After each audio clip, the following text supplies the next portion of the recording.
আসসালামু আলাইকুম ভিউয়ার্স। কোম থেকে তেহরান, সেখান থেকে পবিত্র নাজাফ ও কারবালা, পুরো অঞ্চল জুড়ে শোকের আবহ। লাখো মানুষের অশ্রু আর লাব্বাইক ইয়া খামেনি ধ্বনিতে মুখর চারপাশ। ইসলামী বিপ্লবের সর্বোচ্চ নেতা আয়াতুল্লাহ সৈয়দ আলী খামেনির ঐতিহাসিক শেষ বিদায়ের অনুষ্ঠানের মধ্যেই দক্ষিণ ইরানে শুরু হয় মার্কিন সামরিক হামলা। ফলে কোটি মানুষের এই শোকের সময়ে ওয়াশিংটন ও তেহরানের পুরনো সংঘাত নতুন উত্তেজনায় রূপ নেয়। এদিকে ঠিক কিছুক্ষণ আগে ইমাম খামেনিকে পবিত্র ইমাম রেজা আলাইহিস সালামের রওজায় দাফন করা হয়েছে। এর মাধ্যমে তিনি তার প্রতিপালকের সান্নিধ্যে ফিরে গেলেন। তার জানাজার সকল আনুষ্ঠানিকতা সম্পন্ন হয়। আল্লাহ তাআলা তাকে জান্নাত ও তার মর্যাদা আরও উচ্চে সমুন্নত করুন, আমিন। মূল খবরে ফিরে আসি। মরহুম আয়াতুল্লাহ খামেনি জানাজায় যোগ দিতে ২৭টি দেশ থেকে ৪,৭০০-রও বেশি অতিথি মাসাদে এসেছেন। খোরসান প্রদেশের জানাজা কমিটির মুখপাত্রর বরাত দিয়ে এই তথ্য জানিয়েছে প্রেস টিভি। এদিকে ইরানের উদ্দেশ্যে নাজাফ থেকে ইরাকের ভূমি ত্যাগ করে মরহুম সাইয়দ আলী খামেনির মরদেহ বহনকারী বিমান। আর আপনারা শুধু একটি সুগন্ধির বোতল ভেঙেছেন, যার সুবাস ছড়িয়ে পড়েছে বিশ্বজুড়ে। ডোনাল্ড ট্রাম্পের এক বিস্ফোরক মন্তব্যকে কেন্দ্র করে আবারও উত্তপ্ত হয়ে ওঠে ওয়াশিংটন তেহরান সম্পর্ক। প্রয়াত আয়াতুল্লাহ আলী খামেনির জানাজার সময় ট্রাম্প দাবি করেন, ইরানের শীর্ষ নেতৃত্ব চাইলেই এক শর্তেই নির্মূল করা সম্ভব ছিল, তবে ভবিষ্যতের আলোচনার সুযোগ রাখতেই যুক্তরাষ্ট্র এমন পদক্ষেপ নেয়নি বলে তিনি মন্তব্য করেন।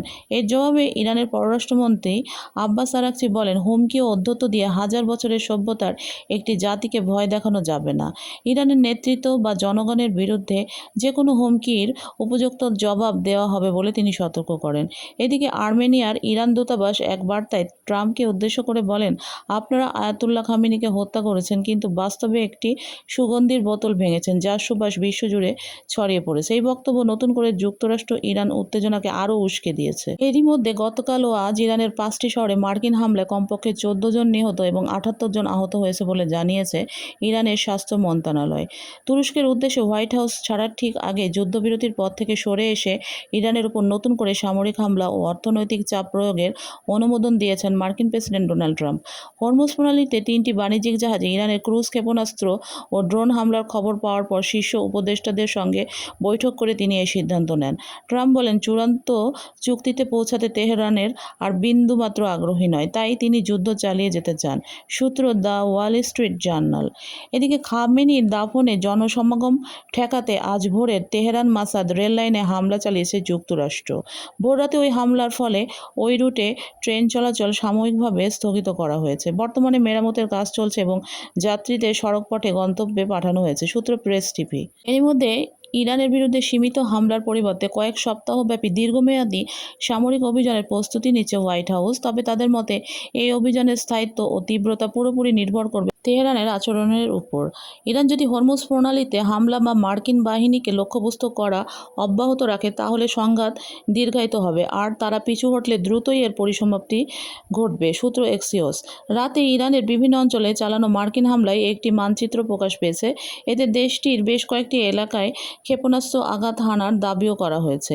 দাবিকৃত আঘাতপ্রাপ্ত এলাকা বুশেহর, বন্দর কাঙ্গান, বন্দর লেহেং, বন্দর আব্বাস, সিরিক, বন্দর জাস্ক, কোনারক, চাবাহার, ইরান শহর, আক্কালা, কেশমদ্বীপ, আবু মুসা এবং লাভান। অনিশ্চিত এলাকা হিসেবে চোদাদাক ও কিশ দ্বীপের নামও উল্লেখ করা হয়েছে। একই সঙ্গে গোলিস্তান প্রদেশের আক্কালায় রেলওয়ে সেতুতে হওয়া হামলাটি ইসরায়েল নয়, বরং মার্কিন যুক্তরাষ্ট্র চালিয়েছে বলেও দাবি করা হয়েছে, সূত্র জিওপলিটিক্স ওয়াচ।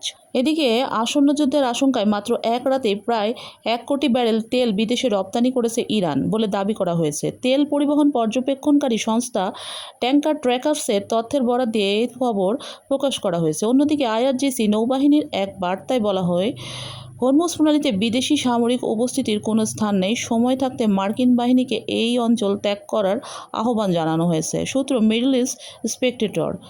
এদিকে জর্দানের মুয়াফাক আল সালতি বিমান ঘাঁটিতে ইরানের প্রতিশোধমূলক ব্যালিস্টিক ক্ষেপণাস্ত্র হামলায় মার্কিন প্যাট্রিয়ট প্যাক-3 ক্ষেপণাস্ত্র প্রতিরক্ষা রাডার এবং এর 6টি ব্যাটারি ধ্বংসের দাবি করা হয়েছে। প্রতিবেদনে বলা হয়, ইরান ওই ঘাঁটির দিকে মোট 8টি ব্যালিস্টিক ক্ষেপণাস্ত্র নিক্ষেপ করে। তবে এই দাবির বিষয়ে এখন পর্যন্ত যুক্তরাষ্ট্র বা জর্দানের পক্ষ থেকে কোনো আনুষ্ঠানিক তথ্য প্রকাশ করা হয়নি। এদিকে শহীদ ইমাম খামেনির মাসাদের জানাজা পড়েছেন শিয়া বিশ্বের অন্যতম প্রভাবশালী প্রবীণ ধর্মীয় নেতা 101 বছর বয়সী গ্র্যান্ড আয়াতুল্লাহ হোসেন নুরি হামেদানি।